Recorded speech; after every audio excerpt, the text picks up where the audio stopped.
Il-kap tal-Oppożizzjoni Simon Busuttil ilu jisħaq li l-Partit Nazzjonalista ma jaqbilx mal-programm ta' ċittadinanza b'investiment propost mill-Gvern minħabba nuqqas ta' trasparenza. Iżda meta mistoqsi dwar il-ħatra ta' Godwin Grima bħala regolatur, Simon Busuttil qal li din il-ħatra ma tibdel xejn.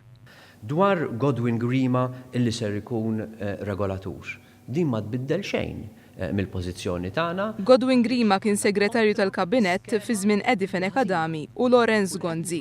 F'konferenza tal-aħbarijiet indirizzata mill-kap tal-Oppożizzjoni wara li għadda mill-Parlament it-tieni qari tal-liġi li temenda l-att dwar iċ-ċittadinanza, Simon Busuttil għal darb'oħra irrepeta li l-Gvern qed juża l-maġġoranza tiegħu biex jibqa' għaddej minn fuq l-Oppożizzjoni. Simon Busuttil qal li l-Partit Nazzjonalista ma jaqbilx mal-programm ta' ċittadinanza b'investiment, iżda qal li jekk il-Gvern jagħmel kif ser tgħidlu l-Oppożizzjoni ikun lest li jaqbel mal-programm propost.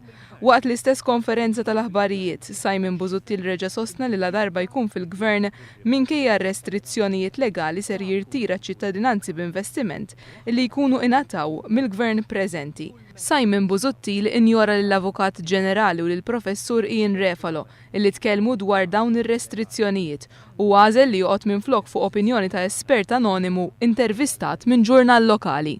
Inti semmejt xi esperti illi tkellmu favur il-pożizzjoni legali tal-Gvern, jien nixtieq nikkwotalek minn rapport fit-Times din il-ġimgħa stess illi issemma espert illi qal bil-maqlub, jiġifieri jaqbel mal-pożizzjoni li qiegħed jieħu il-Partit Nazzjonalista.